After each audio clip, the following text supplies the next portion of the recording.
If you carry a firearm and discharge your weapon in self-defense, you could face hundreds of thousands of dollars in legal fees and expenses. So carry the protection of CCW Safe, Self-Defense Legal Services membership. Upfront payment of all criminal and civil defense costs with no out-of-pocket for members. Unlimited defense budgets, unmatched legal expertise. Carry the same level of support police officers have. Carry CCW Safe, the highest caliber. We are back. I'm Chris Evans, the CEO of Survival Dispatch, and we're here to cut through the noise and deliver the truth that matters to patriots who understand that freedom isn't free and preparedness isn't paranoia. Today, we're diving deep into a crisis that's literally killing our military from the inside out: sleep deprivation among our war fighters. This isn't about being tired after a long day.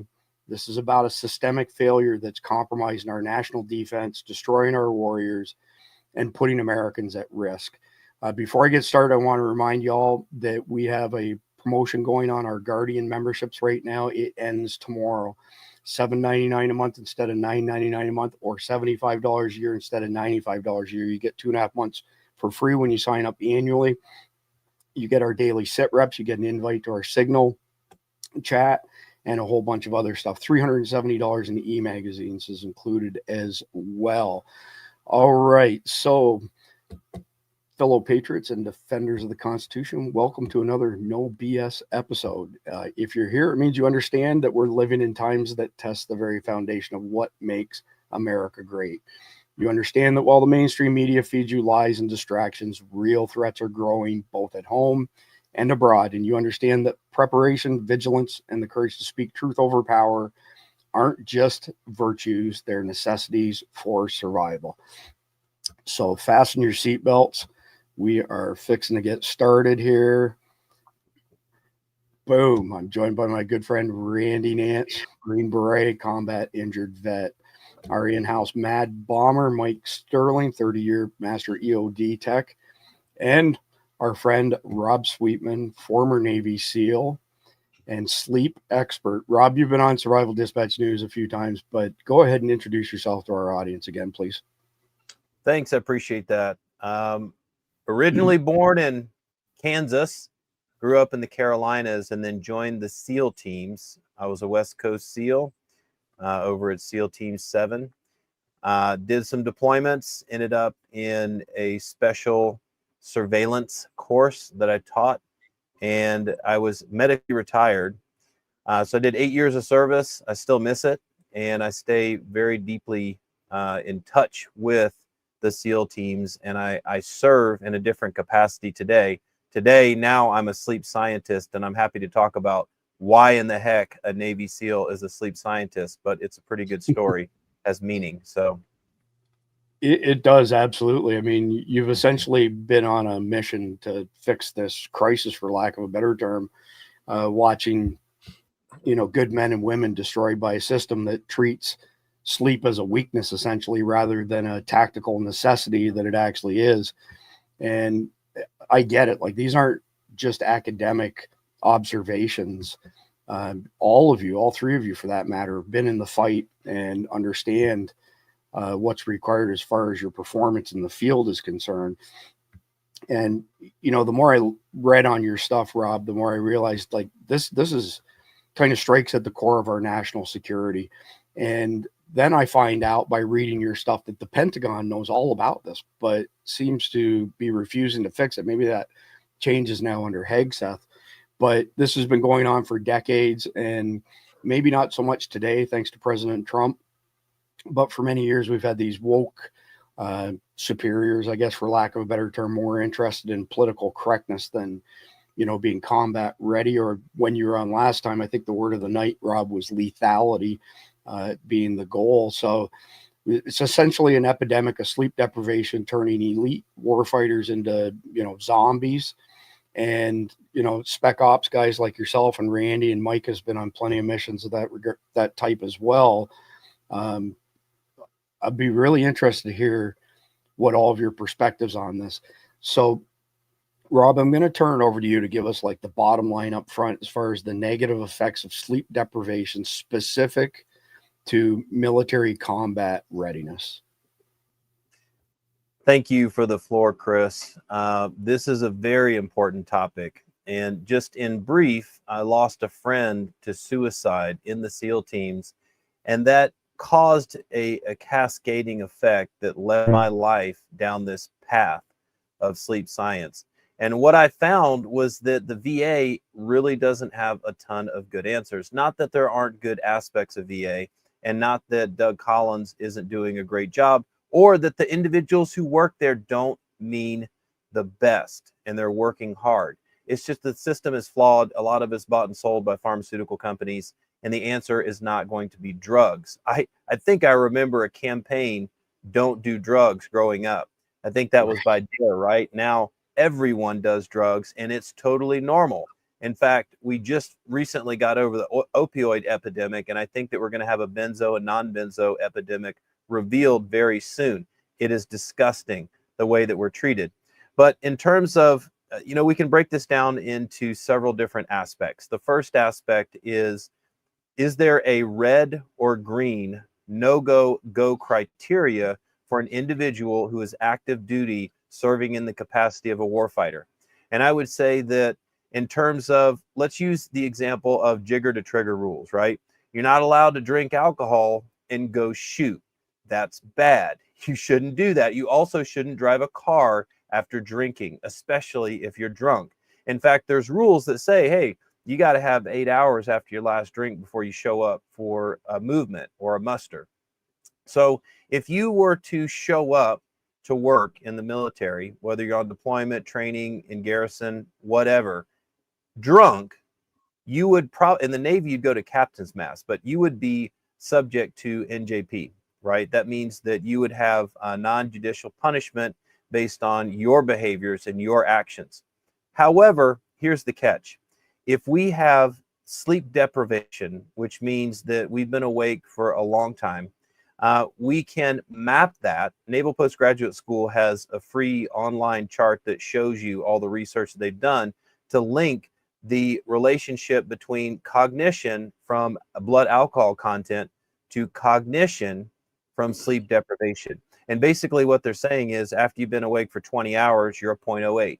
Now, 0.08 makes it illegal to drive. And I think in most states in the United States, that's where that threshold, and it's not a ton of alcohol, but that's enough to put you over the legal limit. Once you get to about 24 hours, the blood alcohol equivalency of that sleep deprivation is something like 0.10, and it just gets worse from there. In fact, you can actually start to have what's called micro naps, little split second to as much as 2-second involuntary naps. Now imagine you're in a fast-paced situation where you're manning some equipment or you're on a trigger and you have an involuntary sleep that your body, it just kicks in and you're asleep for just a moment. What could possibly happen during that period of time? I would only challenge your imagination because anything can happen. So not only do we have these micro naps and we have this blood alcohol equivalency problem, but now you add in mass movements of large people that are all sleep deprived with mission critical equipment or very expensive ships or planes or whatever. Guys, we dropped 2 jets out of the sky last quarter. We smashed a ship off the coast of Greece. In fact, my mission this entire career in sleep started after the 2017 collisions where 2 Navy ships literally ran into ships in the ocean. In fact, we have radar. We have systems so this never happens. Yet 2 ships crashed in the same year with 2 other ships. 19 kids died. Kids that will never come home to their parents. For what? And the answer to the investigation was sleep deprivation. Every single person was sleep deprived. So when we look at go, no-go criteria, red or green, the commanders at this point in time do not have the right intel to know whether their troops are ready to go or not. And the sad thing is, when we look at the GAO, this is the Government Accountability Office, and some people love them and some people hate them, but they're there to call out things that are not good. And they report to Congress. And the Senate Arms Committee and the Arms Committee at large is there to make sure that we address issues, right? And they work directly with the OSD, the Office of Secretary of Defense, which Mr. Hegseth is now in charge of. And so last year, the report from GAO specifically said our entire military is sleep deprived. Now, we laugh about this because we all know that it's true, and we all kind of wear a little bit of a badge of honor, right, with the sleep deprivation. But the problem is this increases the risks of mishaps. And guess what? That's a public statement. China knows that. Iran knows that. What is going to happen when we're in a first world conflict and our entire military is sleep deprived? That's the question I want to leave with you. So, Rob, correct me if I'm wrong, but I think I read in one of your articles that when you were doing BUDS, the training for the SEALs, they kept you up for 5.5 days. Is that correct? Awake for 5.5 days? That's right. And when you say badge of honor, it means the people who can endure through that type of, scenario. That's a pretty big deal. I don't think I could do it at all. I'm curious, Randy, when you went through to be trained as a Green Beret, were there any aspects similar to that where they kept you up for days on end? Well, I don't know about 5.5 days, but you definitely, there were times in training, certainly during SUTs, which are small unit tactics, and some other parts during the course, and even at the end in Robin Sage, where now you're, going to operate as a team, and you have to be able to show that you can do that at that capacity. And then also as a team, there were, there are nights that you will get very little sleep. And if you make any mistakes getting to what you're doing and whatever that have be, it's even less sleep. So I definitely know what he's talking about, sleep deprivation. And yes, it's constantly, I think about when I was a private during the initial invasion, when we took off from Kuwait, it was almost a straight drive to Baghdad. Not quite, really the only pause we had, we got to El Najaf, which was, I don't know, roughly halfway, a little bit more. And that's where we had to wait for 5 days because we left the supply line so far behind. The only reason we stopped there was to wait for that. We had to send some people to come back. And we went, for hours and hours and days on end. You're not driving very fast, but that's what we were doing. You're either driving or riding that entire way. So it's definitely a grind. I appreciate that, Randy. Mike, curious what your thoughts are on sleep deprivation as a ordnance disposal guy. So I can give a little bit of perspective going even further back, because of course I'm a product of the Cold War. The big thing that we pushed back in Germany back in the late 80s was CONOPS, continuous operations, and that is that's become a really huge thing. And for about 40 years there, we in the U.S. military had, and I'm just looking at this from the big picture side, we were one of the only militaries that were capable of 24-hour operations. And that was a huge advantage for us over them. And you wind up with commanders pushing CONOPS. And yeah, everybody gets sleep deprived. The first Gulf War, I was wiped out. My first bit of sleep during the first Gulf War was during the Battle of Norfolk on the third night. I know I took about an hour nap sometime during the battle because I'd been up for 3 days and it was time.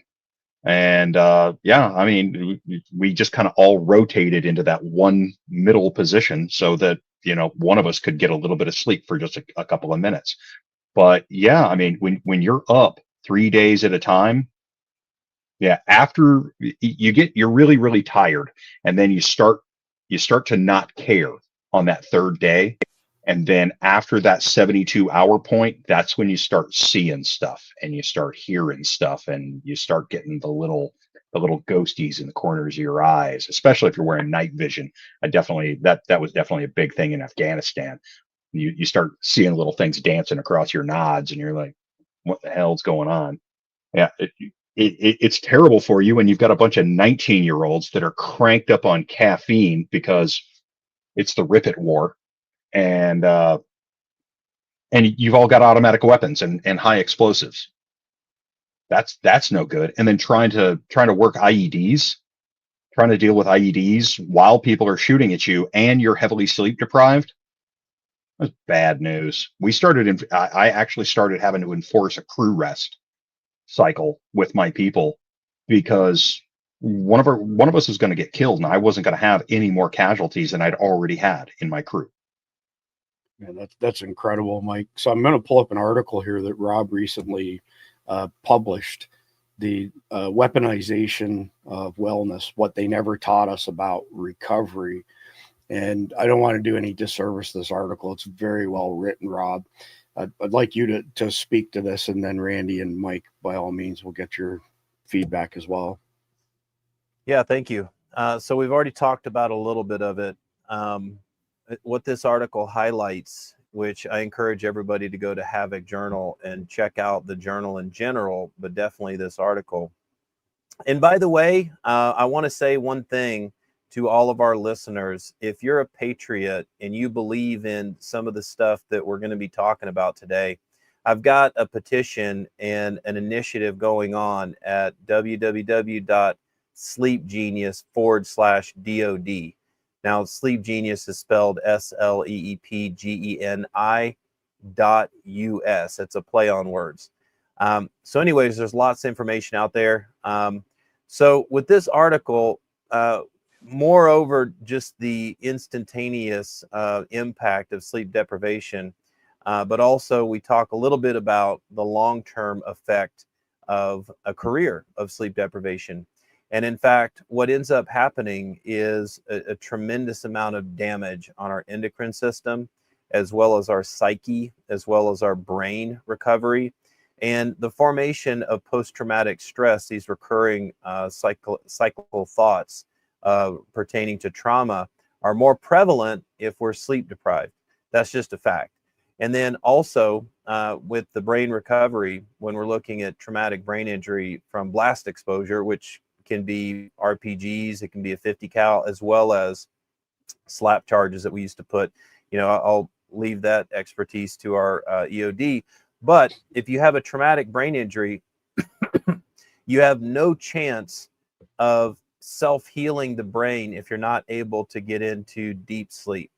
And deep sleep, especially that first big cycle of deep sleep, which is what normally happens in a normal sleep period, we go directly into deep sleep first. Within that first big deep sleep period, we can reduce our brain. Now, I bet most people didn't know this, but we reduce our brain in size by as much as 60%. So our brain reduces in size by as much as 60%. And what this allows is the glymphatic system to bring in cerebral spinal fluid to rinse away the protein buildup. We look at tau protein as the major buildup from the blast exposure, traumatic brain injury. And we call it the glymphatic system because this process of rinsing away, it does not cross the blood-brain barrier in the skull. It's actually comes down a similar channel as the blood vessels, but it's its own channel. And then once it comes below the head, it integrates with the lymphatic system, right? So this is all a process of healing, right, throughout the night. Well, imagine if you're not getting into that deep sleep and this glymphatic process is not happening, you have no hope of recovery for the brain. So, not to get into medical treatments for brain, but when you see guys getting out of, and ladies getting out of the military with this laundry list of issues, a lot of them can be linked to sleep deprivation.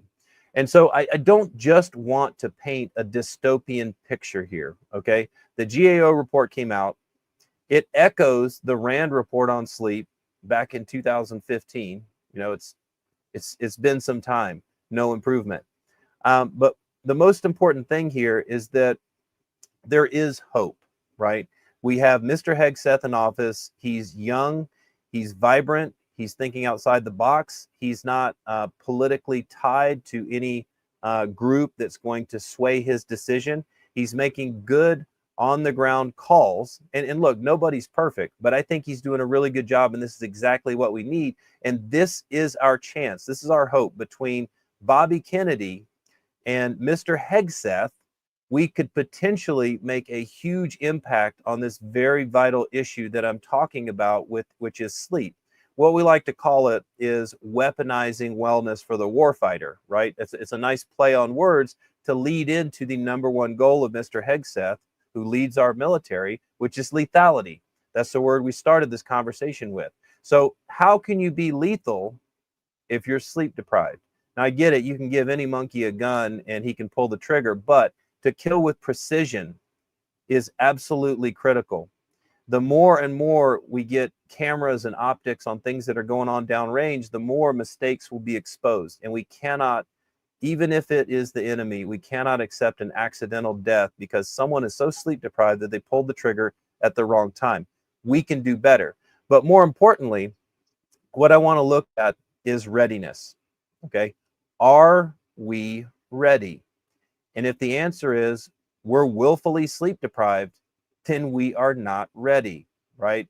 So the solution that I'm proposing, and I go into this in the article, as well as a memorandum that I wrote to Mr. Hegseth himself, fully in support of his leadership and fully in support of our warfighters, is this. Over the last 10 or 20 years, we've had tremendous advancements in science, namely these right here, right? This is a Oura ring, a wearable. And I give thanks to Thomas Dewey and Oura for sponsoring me and allowing me to test out this device. I love testing sleep devices. But we're spending millions of dollars in the military for measurement. So now we have the first part of the puzzle, which is measurement. The next step is building in policy and education so that we can offer a better sleep opportunity. We've already done that with Naval Postgraduate School. In 2017, the Circadian Watch Bill was released. But we gave commanders discretion so that the skippers of these ships could employ it to whatever level made sense to them. Okay, great. That was a nice test bed. The feedback from that was fantastic. We can look at Dr. John Cordell, retired Navy captain. He was a skipper of his last command tour was the USS San Jacinto.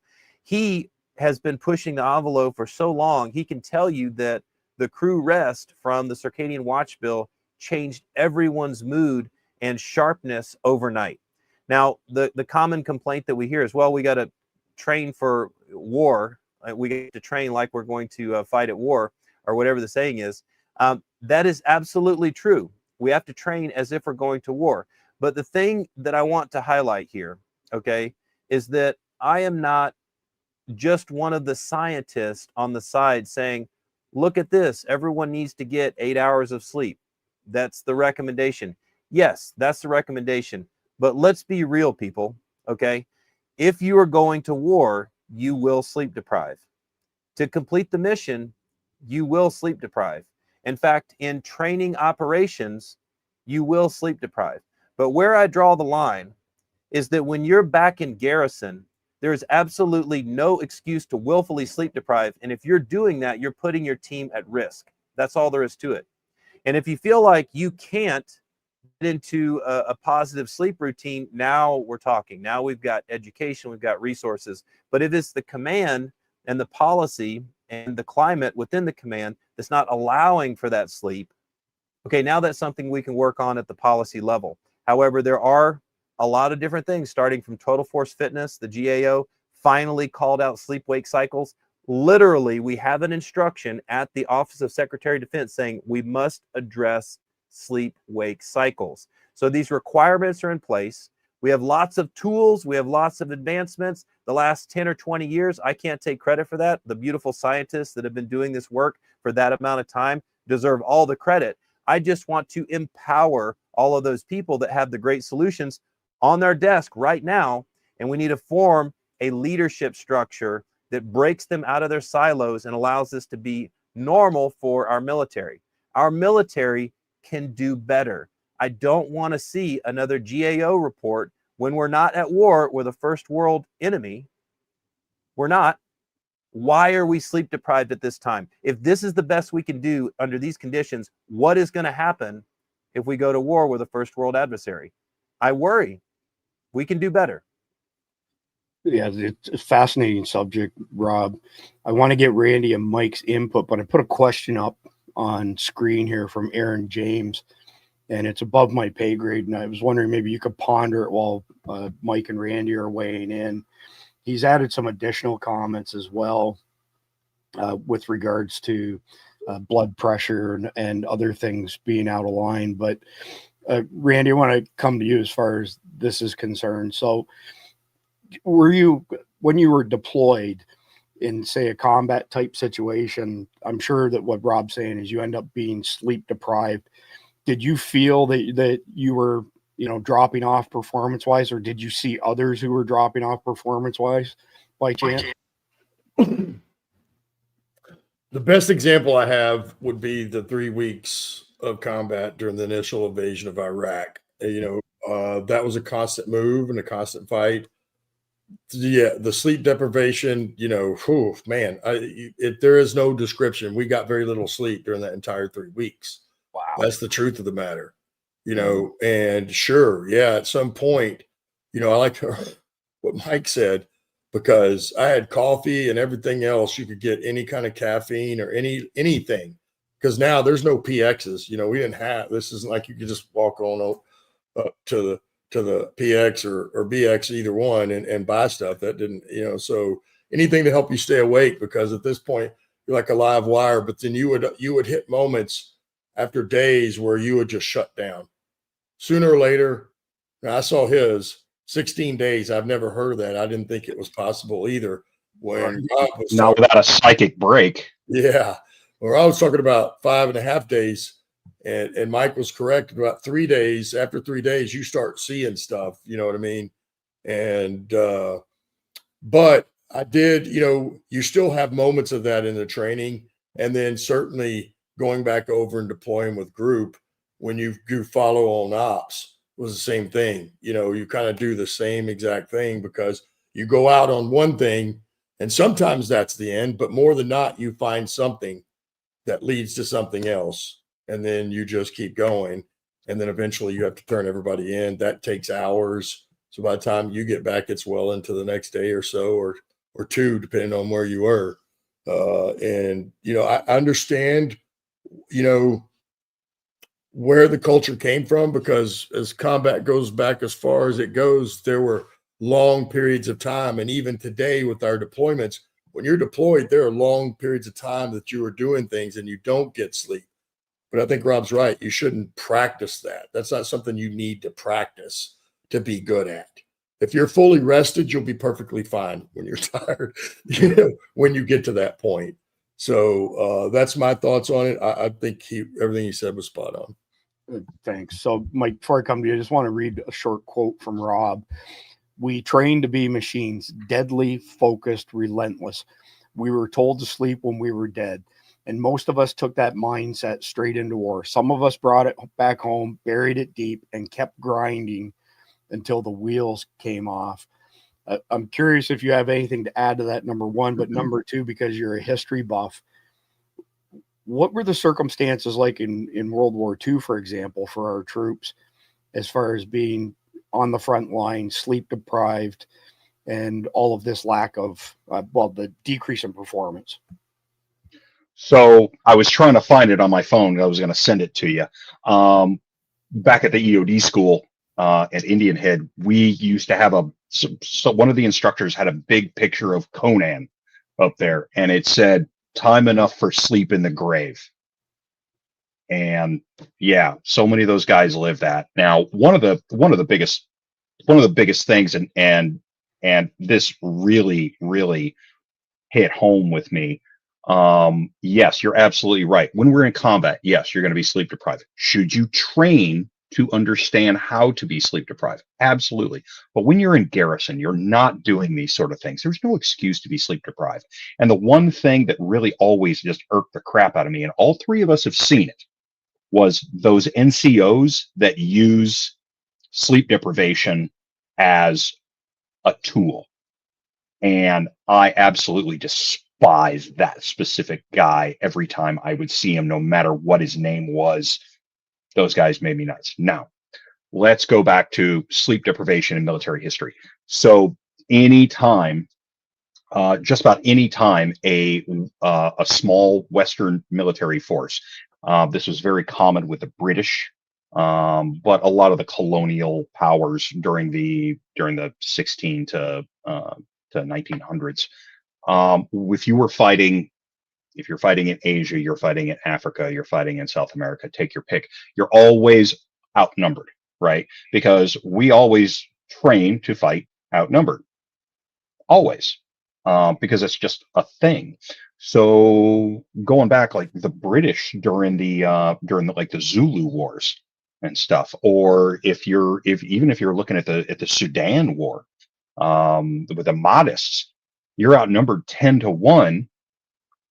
They're going to get a sleep rotation because they can continue attacking you 24 hours a day. Well, they'll just send a fraction of their force to keep you awake. Sleep deprivation is a tool, all right? In siege warfare in particular, you would keep your artillery, or at least a portion of your artillery firing at a city or a fortress, whichever, right?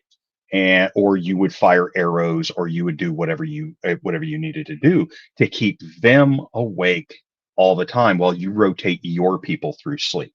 All right. So if you're in a siege situation, if you completely outnumber them, you have the option to get your people some rest while you deprive them of rest. And when they start seeing shadows, that's when you can take them down. It's a tool. It's always been a tool.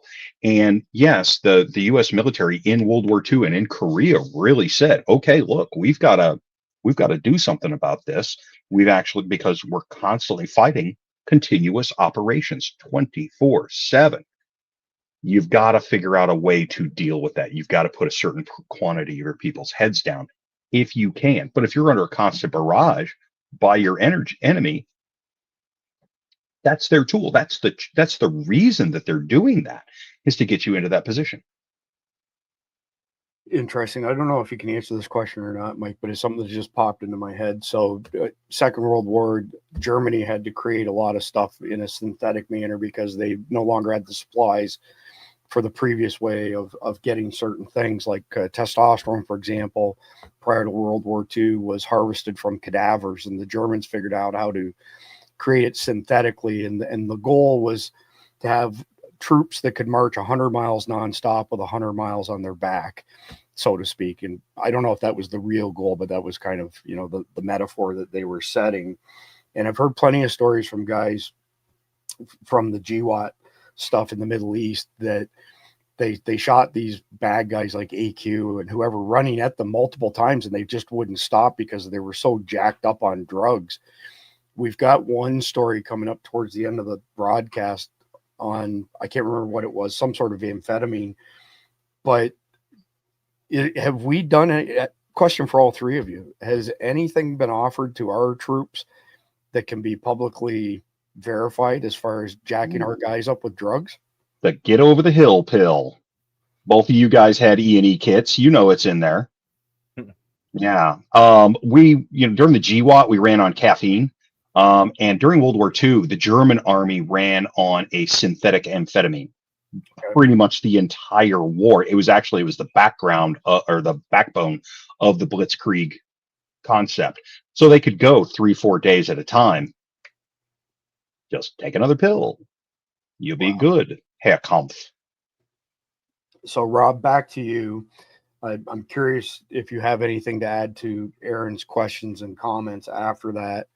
And then we'll go back to the human weapon system, which happens to be the name of a training program from a very good friend of mine, Tony Blauer, the world famous expert in sudden violence. I like your choice of words, but I'll turn it over to you for Aaron's question first, Rob. Yeah, so what I saw of Aaron's post there may have been something before, was that he was awake for 16 days. And I believe the current Guinness Book of World Records is 11 days, and they stopped that calculation because they realized that this is unsafe to try. So unfortunately, if Aaron was awake for 16 days, he won't be able to apply for that, to break that record with Guinness Book. But I would say that most likely that incident will affect him for the rest of his life. That's insane. 16 days awake. Yeah, I'd be interested to see any medical records and what the negative impact of that was. And by the way, how did he stay awake for 16 days? Was there amphetamines involved, or were they just stuck in a pinch and getting shot at for 16 days? That's incredible. He did Robert, say there's no medication involved. What was that? Go ahead, Randy. I was just saying at the end of it, he did say there's no medication involved. With Okay. the 16 days, which I thought was, I don't know, it is pretty crazy. So I don't want to dwell on it much longer, but is there a contact form on your website that somebody like Aaron could reach out to you, Rob? Yeah, absolutely. I'm a pretty open book. It's rob@sleepgenius. That's my email. That's rob@sleepgeni.us. Please reach out, Aaron. What the one word that comes to mind is circadian scarring. That's a term that we use at Naval Postgraduate School. And basically what it's saying is you've been doing this long enough that your body thinks that this bad sleep is normal, and it's not. It continues to make things worse. So Aaron might have a little bit of that. Yeah, that's crazy. So anyway, onto the human weapon system here. Can you explain some of these things like testosterone depletion and what cortisol is? I know what it is, but maybe some of our audience might not. The hippocampal activity, I'm not overly familiar with that. I've heard the word, but I'm not overly familiar with it, as well as immune function as well. If you could speak to those things, I'd appreciate it. Yeah, absolutely. Veterans coming out of service, it's all too common to have endocrine dysfunction, which is just the way that our hormones interact. Low T, a lot of testosterone gets prescribed to veterans coming out, and surprisingly, obstructive sleep apnea is one of the biggest culprits to low T. Because if you're not getting sleep, you're going to have low testosterone. And if you have sleep apnea untreated, you're not going to get sleep, no matter what. Sleep apnea, by the way, if I can make a little bit of a public service announcement. Sure. We have really high numbers of obstructive sleep apnea, OSA, and we also have a very high number compared to civilian numbers of central sleep apnea. And when you're diagnosed with obstructive sleep apnea, in essence, what is happening is that there is a physical obstruction to your airway during sleep. They call it an apnea when you stop breathing. And so sometimes your spouse can say, oh, he snores, and that's an indicator that you may have sleep apnea. If your spouse is looking at you and you just stop breathing during your sleep, that's an apnea. When we measure for sleep apnea, typically what we're looking at is how many apnea events per night. And so we break that down into hours, and we call that an AHI. So if you have something like 10 AHI, 10 apneas per hour, that's considered relatively mild. Now, by the way, this is a medical condition, and the disclaimer is that you should go see your physician about this. But I'll say that, I've seen as many as 70 apneas per hour, and that's just insane. And so what's happening is you're choking, you're not able to get air. If you can't get air into your blood, you can't get air into your brain, into your heart, your systems. Everything gets stressed out. You can see that in your biomarkers and your blood work, showing that your heart is stressed out. And you can see it, for example, one way to test this at home, this is not a way to diagnose sleep apnea, but it is a great way to get a good indicator as to whether your blood oxygen is changing. You can get one of these pulse oximeters on Amazon, EMAY, E-M-A-Y. Don't worry about where it's made. It's just a widget. But the advantage of this particular item that I've used a ton is that you order it, it's cheap, you put it on your finger, you know, riggers tape it at night so you don't sling it off in the middle of the night. And at the end of the night, you connect with your phone and it will give you a PDF of your entire night's sleep. That's different than Fitbit or Apple Watch, right? Those guys are not focused on measuring your pulse oximetry through sleep. And if you look at that chart, it will show you, it's basically representing sleep apnea, but it's not, sleep apnea goes much deeper than this. It's not a diagnosis. But if you see your blood oxygen dip periodically throughout the night, it can chart how many events that you have. And if you're seeing that, you know, for $50, now you can start to look at stuff at home. Now that's an early indicator that you need to get your butt into the doctor and get your sleep apnea treated. There's a dozen ways. I wrote an article about it on my app, the Sleep Genius app. It's free to go read. There's a dozen ways to die from sleep apnea. It's not a joke. If your doctor told you to get on a CPAP and you're not on a CPAP, you need to really reconsider that, because this is your life as well as the quality of life that you have. So getting back to some of the things, really what we're looking at is our elements of the operator syndrome, right? And so rather than breaking every single individual item down here, I would point people towards operator syndrome, written by Chris Free. Now, Chris Free is a doctor of psychology, but he's done tons of work with veterans, especially special forces. And this operator syndrome paper was a seminal work that he published, and it really took off.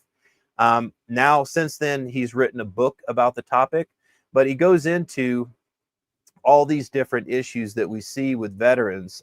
He focuses in this work specifically on special forces, and he goes over, there it is, he goes over a constellation of unique injuries that are common to special forces operators.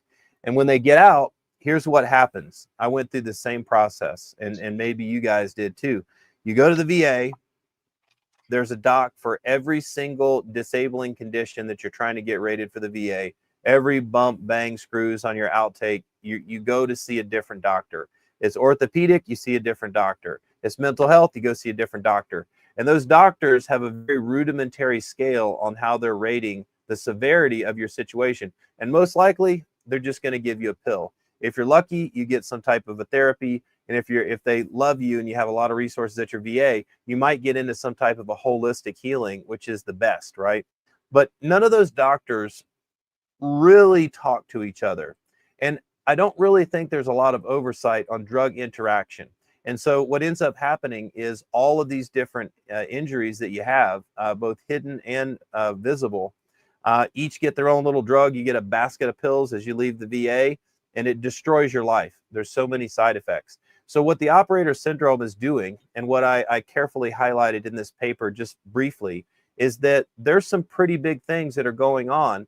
And if we address those as a whole man, right, a whole man or a whole woman, and we're saying, yeah, these are common injuries that everybody has, and here's how they interact with each other, and here's how the symptomology map starts to line up, and here's how TBI looks like PTSD and PTSD looks like TBI. The VA doesn't even know the difference, right?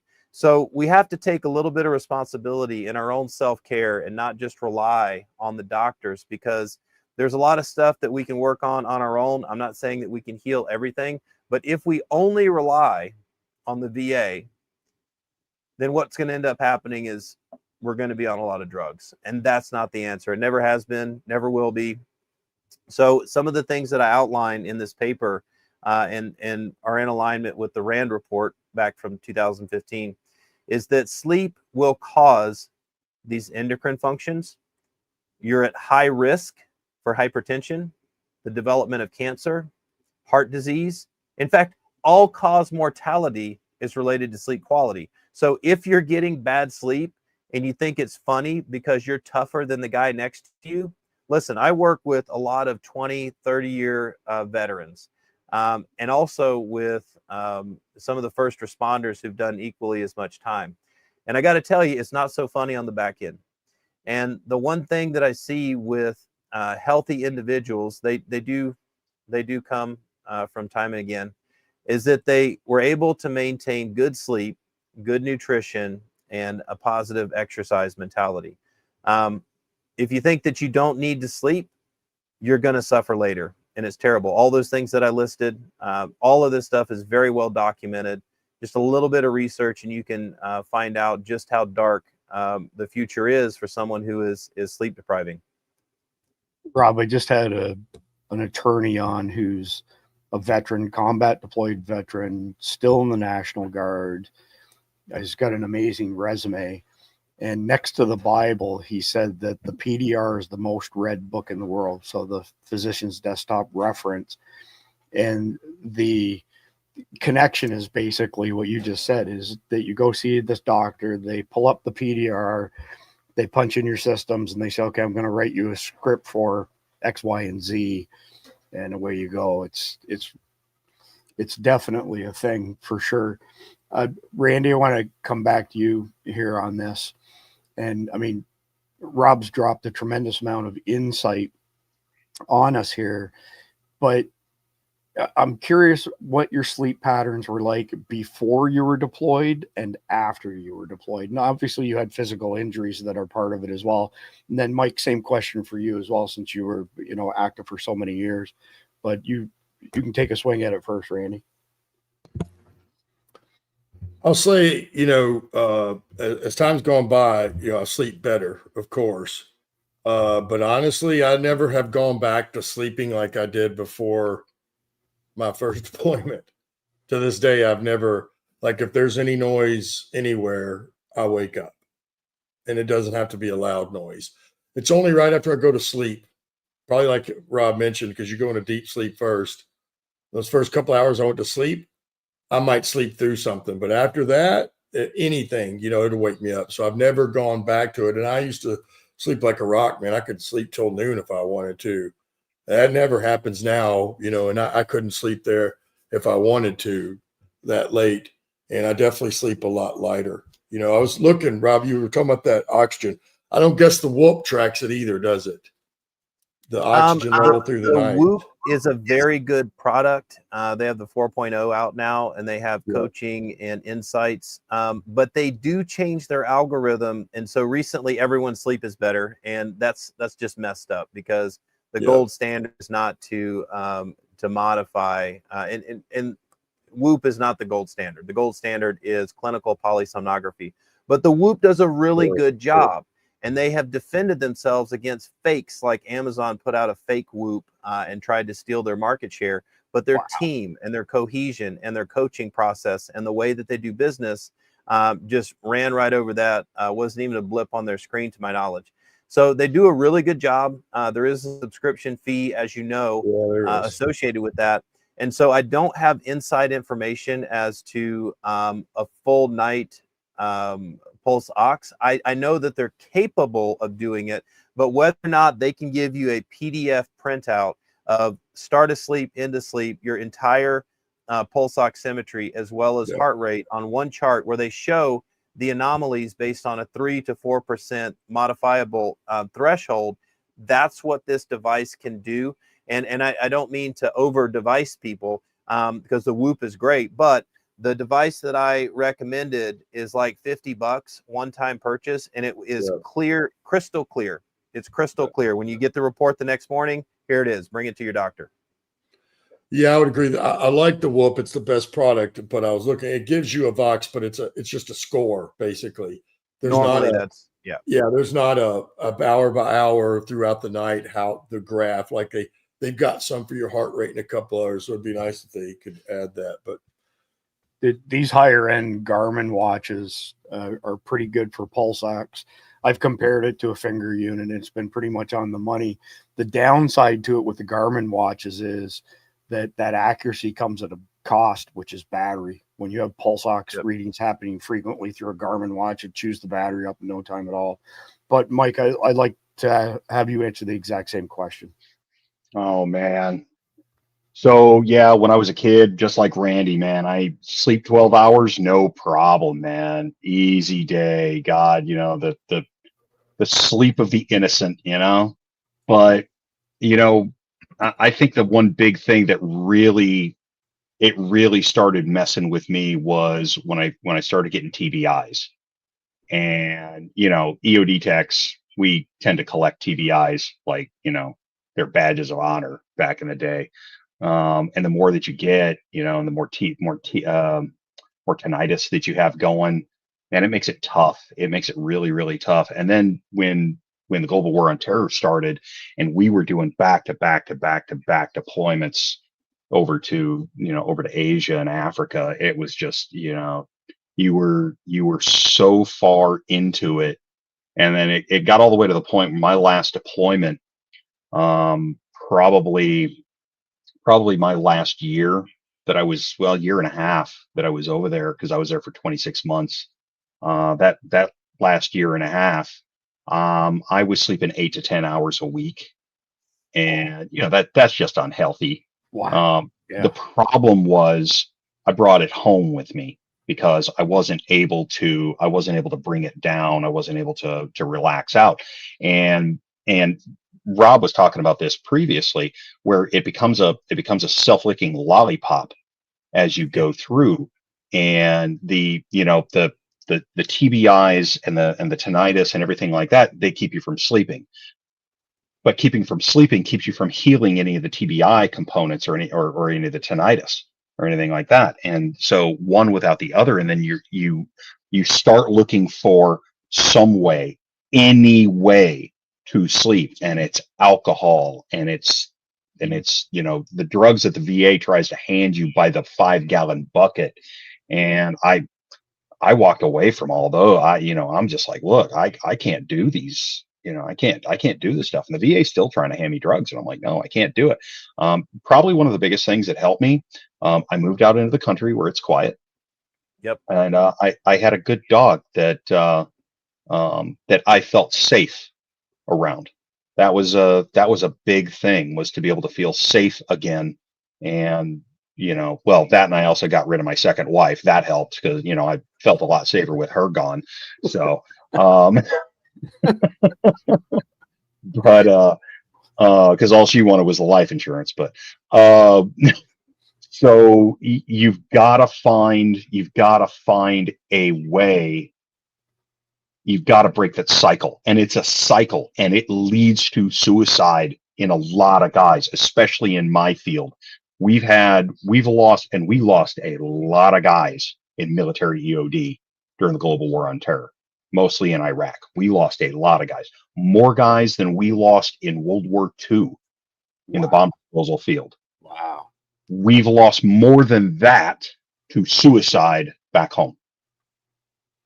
And a lot of them, you go through a lot of us, and a lot of us have had the same problems. It's the TBIs. It's a mess. Right on. Thanks, Mike. I appreciate it. I want to skip ahead to this next article here. Military sleep system, a way to get rest after SHTF. I sent it out to all the live chats on all 9 platforms that we're broadcasting to tonight. I'm going to give you the TLDR, and then I'll go to you first, Rob, then Randy and Mike, to get your feedback on this. But this is military as well as non-military people. So this analysis is from Skilled Survival. It connects military sleep challenges to broader preparedness concerns. The author notes that sleep deprivation has never directly killed anyone, but it kills through the accidents, mistakes, and system failures it causes. The National Highway Traffic Safety Administration says approximately 100,000 traffic accidents are caused each year by fatigue. The piece explains the sleep deprivation systemically destroys every major body system. Lack of sleep harms your brain, heart, lungs, kidneys, immune system, digestive system, and even the skin and reproductive system. It's not just about feeling tired. It's about biological system failure. The psychological effects are equally devastating. Paranoia, confusion, hallucinations, aggression, and risky behavior are all effects of prolonged sleep deprivation. In survival situations or combat environments, these symptoms can be catastrophic. This article emphasizes that being awake for just 24 hours straight equals being legally drunk, as Rob pointed out, in terms of reaction speed and decision making. And like when we drink alcohol, we grossly underestimate how impaired we are by lack of sleep. The military applications are obvious. Army Field Manual 6-22.5 acknowledges that the more mental acuity a mission requires, the more sleep personnel need. You can hammer and march without sleep, but target identification and complex decision-making requires rest. This is crucial for American conservatives because it highlights the connection between individual preparedness and national security. If we can't maintain basic human performance standards in our military, how can we expect to defend our communities and families when crisis strikes? Sleep isn't weakness, it's tactical readiness. Just an interesting article that I found, Rob, that I wanted to share with our audience. And again, I blasted out to everybody. I'll give each of you now a chance to comment on that if there's anything in particular that struck a chord with you before we move on. You're up, Rob. All of this is true, and it's unfortunate that we're all going to die. It's going to happen one day, and the quality of your life between now and then can be directly related to your sleep. Your sleep is your recovery, is part of, every single day. And, I try not to get too weird on this topic, but I think perhaps a lot more is going on during sleep than sometimes when we're awake. In fact, sort of the structuring of how we're going to live our day in the subconscious, they say that we're only about 10 to 20% conscious of what we're doing, all of our actions, all of our surroundings. And a large portion of everything we do is autopilot. So, we think that habit formation occurs within the basal ganglia of the brain. So if we have this habit formation and these structures designed to sort of allow us to operate in autopilot, where is that coming from, right? And when we look at ways that we master things, for example, playing the violin or wrestling or martial arts, or I train jiu-jitsu religiously. So how do we get to the next level with these very artistic abilities? And most of the time what we find, and there's studies to support this, is that you practice a number of different times till you reach a certain level of mastery, but it isn't until you sleep on it that you sort of wake up with the next level of ability. And, a lot of people know this to be true, and for others it may seem a little bit confusing, but it's actually the consolidation of these thoughts and actions and muscle memory that really come together during sleep. There's so much going on during sleep that I can't stress how important it is to focus on getting good sleep. For those of you that are easily woken up or have a hard time going to sleep, whether it's because you've lived a high stress life or it's self-induced, or there's other extenuating circumstances that we can't go over right now, I encourage you to take your sleep seriously. And if you don't know where to start, you can go to Sleep Genius, it's the website, and start poking around and looking there. We have tons of free stuff that you can look at. Our goal in life, and we're a faith-based organization, is to improve the lives of every human through better sleep. And so I'll just leave you guys with this. We can do better. A lot of times sleep can seem like a mystery, and it's something that we try to grasp onto, and as soon as we do, it vanishes. But the truth is, we all have the ability to sleep great, short of some medical conditions. There are medical conditions out there preventing some of us. But for most of us, we can get better sleep. It may take some hard work, some discipline. Drugs are not the answer, but we have resources to help you get there. So that's it. Thanks, Rob. Appreciate that. Before I go to you, Randy, and then Mike, for your comments on this last article, I highlighted this section here. I'd never heard of this. Your entire body is a system built on systems, each dependent on the others to keep it working. The one exception is a rare disease called fatal familial insomnia. Only 40 families have experienced it. People with this illness wake up one day and never sleep again. That sounds like it's straight out of a horror movie script. But Randy, did you want to add any comments to this article? I have seen that, actually, not in person, but I've seen a case where that happened, this fatal familial where they never went back to sleep. So I was going to, my point to that is, because even before you said that, I'd already read that, but earlier when you were talking and Rob went through, or when you were saying that, sleep deprivation doesn't kill you. Well, I beg to differ. You know what I mean? If you're sleep deprived and whatever mistake you made or end up causing your death, it's like saying, you know, when people fall, well, it isn't the fall that killed them. It was the sudden stop. It's the same thing. It's It was the same thing.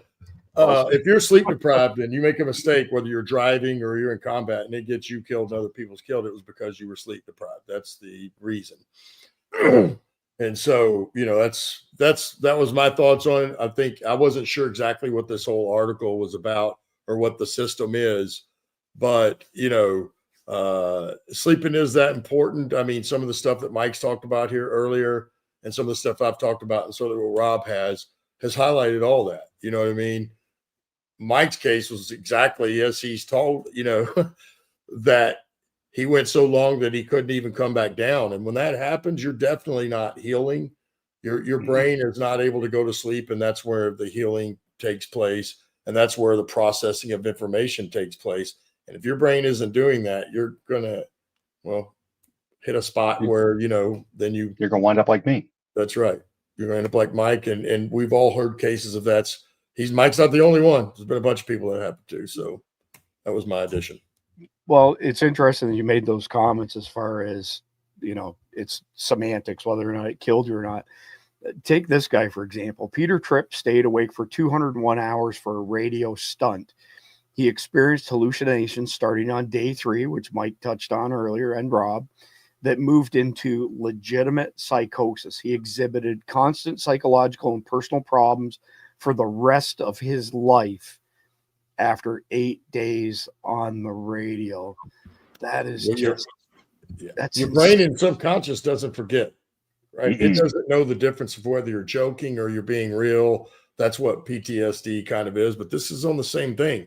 You injure your brain like that, it's never going to forget. That's unbelievable. Right. So Mike, go ahead. I'll have you comment before we move on to the next and last piece. So one thing on here, paranoia, confusion, hallucinations, aggression, and risky behavior are all effects of prolonged sleep deprivation. And I would opine here, and Rob, you'll tell me if I'm up or down on that whole thing, that's probably a large point as to why you see a lot of homeless and incarcerated vets as well, is because society really doesn't know what to find out. I think you cut out there, Mike. Oh, sorry. I was saying that I would say, and like I said, Rob can give me a thumbs up or down on this, that the paranoid, confusion, hallucinations, aggression, and risky behavior are also another good reason why you wind up with a lot of vets either homeless with a lot of mental problems, or also incarcerated, because society really doesn't have an answer for a lot of this stuff, and it also leads to massive amounts of veteran suicide and the whole 22 a day thing. That's wrong. That is way undercut. Yep. So yeah, just my thoughts. That's a number that, for whatever reason, caught the attention of legacy media and has been spewed repeatedly since then. But I've had a number of people point me towards evidence that it's double or triple that. It varies like anything else, but pretty brutal stuff. So this is the last article I've pulled up, just because all of you are military veterans, combat deployed, and this is a study on ammonium inhalants to maintain military performance. So 36 hours without sleep. So they examined how 36 hours of total sleep deprivation affects military personnel performing combat-related tasks. The research involved 18 military cadets tested on reaction time, shooting accuracy, rifle disassembly, and physical performance while sleep deprived. The results show that total sleep deprivation significantly impairs cognitive function, with reaction times slowing by 3.2 to 9.3% in morning sessions compared to evening sessions. The study found that sleep-deprived personnel experienced fatigue and impaired sustained attention and reaction time, along with decreased blood flow to critical brain regions. Previous research cited in the study showed that 24 to 72 hours without sleep can reduce shooting accuracy by as much as 37%. Even one night of total sleep deprivation can decrease manual dexterity and hand-eye coordination by 32%. This isn't theoretical. These are measurable, dangerous degradations in combat capability. The study also found that total sleep deprivation lasting 24 hours can reduce sprint speed by up to 10% and exhaustive performance also by 10%. After 36 hours, short-term maximal performance decreases by an additional 5%. For soldiers who need to perform intense movements like sprinting across battlefields or traversing obstacles, these decreases can mean death. The cardiovascular effects were equally concerning. But what's interesting here is there was very little improvements with these ammonium inhalants. So I would say that like the conclusion is that the juice wasn't worth the squeeze basically at the end of the day. So Rob, I don't know if you want to add any comments to that. This is the last article I have on the sleep stuff, and then Randy and Mike. Yeah, there's no way to combat sleep deprivation. And I noticed, I think all of the authors on this are Russian. Do you know where this was conducted? I don't, to be honest with you. That's really interesting. This should be cruel and unusual punishment, and they should not be allowed to do studies like this. I mean, I've never heard of ammonium being used other than smelling salts, when you're lifting weights and stuff, or, a first responder to wake you up. I've never heard of it used in this type of scenario, but I don't know. Randy, you want to add anything to that? Bro, come on. You know what those ammonia caps were for. Back when we played high school football, that concussion was no big deal. Pop that thing, get your butt back out on the field. That's right. This is true. Look, Weak, what are you doing? That's right. I'm going to caveat a little bit off of what Mike said earlier, just before this article. You think about all those veterans that are incarcerated with legal trouble, the homeless problem, which is blown out of control just as bad as the suicide is now. This is the result of it, right? Because you go to the VA, and as Rob mentioned earlier, they're going to try to, and they don't know the difference between the two. They're really going to give you PTSD. You know why? Because it's easier to treat. I can give you a pill. TBI actually takes money to treat and some actual services, not just a pill. And as we know, the pill doesn't work for PTSD either. And so what ends up happening to these guys, whether they commit suicide, whether they end up incarcerated, whether they end up homeless, it's because, and excuse my French, they're so, well, I'll just say messed up. And now they've been to the VA and to every doctor, and nobody can tell them what the problem is. So now they think they're just screwed up in the head now, and they don't know why, and it can't be fixed. And guess what happens after a certain period of time of that? They're going to go either kill themselves, they're going to go act out, or something to that effect. A friend of mine that I was on a team with when I first got on a team here last year. Now, I don't know what his issue was. I hadn't seen him in many years, but he was one of those guys. I can't remember if it was in Alabama or where. But somehow he got in an argument with the principal and the teachers up at the school, dropping his kid off. And next thing you know, the cops come. He leaves, and the cops follow him home. They have a shootout in his front yard and kill him. Holy crap. Yeah. And, it's just stories like that. What the problem was. They're not diagnosing it, and they're not going to fix it. They want to give you a pill to try to treat it. And that's what's wrong with our medical system today, whether it's the civilian side or the VA. Really, it's all about pharmaceuticals. And we all know, since pharmaceuticals have been around, and I'm 56, I've never heard of a pill curing anything.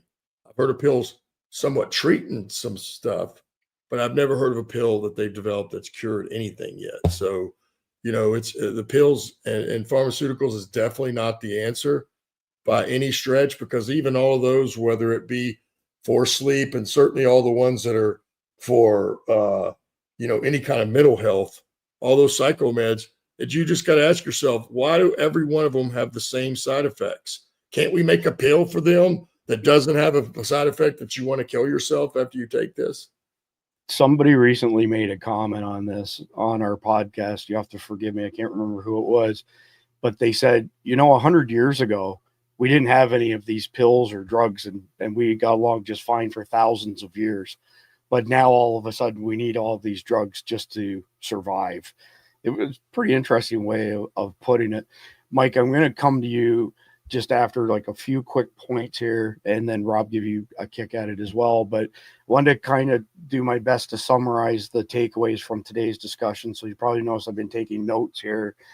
And the scientific evidence is overwhelming. Undeniable. Sleep-deprived soldiers perform at a level of drunk drivers is one. What makes this infuriating is that we know how to fix it, and these solutions aren't complicated or expensive. And then for individual warriors, the message is clear. Reject the toxic culture that treats exhaustion as virtue. I'm sure I missed something, but those are the three things that really stood out to me. Mike, your thoughts on the key takeaways from tonight, then Rob, then Randy, and then we're in the final home stretch. You were right on the money with all those. You spend a lot of your time in a continuous state of exhaustion. And like I said before, you're constantly looking for an outlet to all the stress that you're under, because it is a stressful environment. The U.S. military, what is it that we always say, that combat is chaos, and the U.S. military practices chaos on a daily basis. Not only are we not interested in or not only do we not read our own SOPs, we're really not interested in our SOPs. We definitely don't follow our rules in combat, which makes us very unpredictable.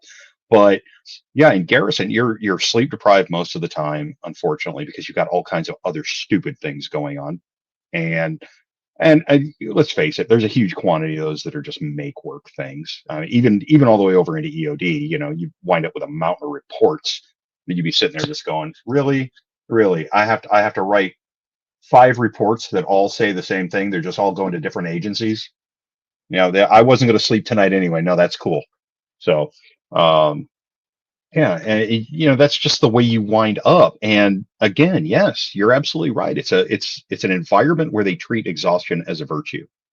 And yeah, the Rangers do it. Okay, you SEALs do it. And thank God, you guys at Camp McCall, you're a little bit smarter. But and it is a way, it is a training method, but you gotta moderate it. It's part of the stress inoculation process. I get it, but you've got to moderate it. And so many of these NCOs and officers, they just don't understand the concept of it. And we've got to train that into them. We've got to get them to actually think about it and understand, hey, you don't need to be using this one tool. To the man with only a hammer, every problem starts to look like a nail. Stop it. Yeah, appreciate it, Mike. Rob, other key takeaways that I missed? I'm sure I missed something. Boy, we went over a lot today. I think that's a great summary.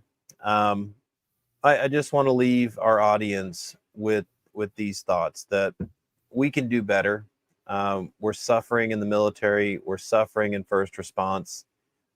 Some of this is self-perpetuated. Some of it is out of necessity, but we can do better. And this is my life's work. I'm dedicated to this every day when I wake up at 5 a.m. and work out, and I attack the day with some mode or method to improve sleep, with a focus on veterans and first responders, but absolutely civilians as well. Everybody's included. So I encourage everybody to get involved in the conversation. Visit my website, find me on socials, get involved, because we can do better. And I believe our society relies on this. So that's it. Thank you. Well said. Well said. Randy, any key takeaways you think I missed? No, man, you hit all the main, really the bulk of it. And these guys cleaned up a little bit. Mike, it's masters of chaos, right? That is what we are, masters of chaos. Yep. Well said. All right. So I want to encourage our audience out there, if you're a guardian, to carry on this conversation in our private signal chat. When you sign up to be a guardian, right now we've got a special. It ends tomorrow, $7.99 a month or $75 for the year. when you buy the annual package, you always get 2.5 months for free. After tomorrow, it's going to go back up to $9.99 a month and $95 a year. You get $370 worth of our e-magazines. You get an invite to our Signal chat, and you get all of our daily sit reps. I want to just give a quick notice once again to Dale, who is a prolific guardian. I'm sure Mike can attest to that. Dale submitted yesterday's best community news story. It's almost a daily thing with Dale, by the way.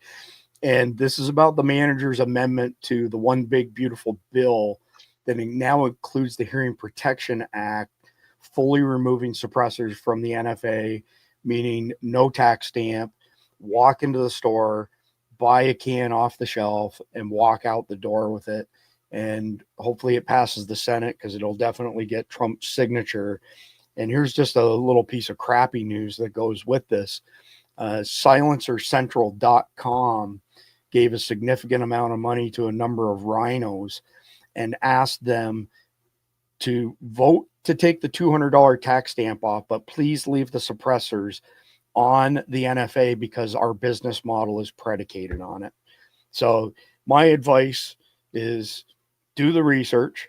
You'll see that the evidence is there that SilencerCentral.com did this. Make up your own mind how you want to handle things after that point in time. But Dale, appreciate that very much. Tomorrow night, Randy, Jeff MD, and I will be back to discuss the white genocide in South Africa. We've known about this for quite some time. We've commented on it numerous times. I know people who came here from South Africa and are still trying to get family members from South Africa to hear. And it's been a horrible ongoing story. So anyway, at the end of the day, stay vigilant, stay prepared. Remember that the price of freedom is eternal vigilance. We'll see you tomorrow for another episode of SDN, where we continue to fight for truth in an age of lies. God bless you. God bless our warriors. God bless the United States of America, and enjoy the closing video. This memorandum requires the immediate declassification of all FBI files relating to the Crossfire Hurricane investigation. And frankly, the FBI should be ashamed of themselves, and so should the Department of Justice, and so should Biden.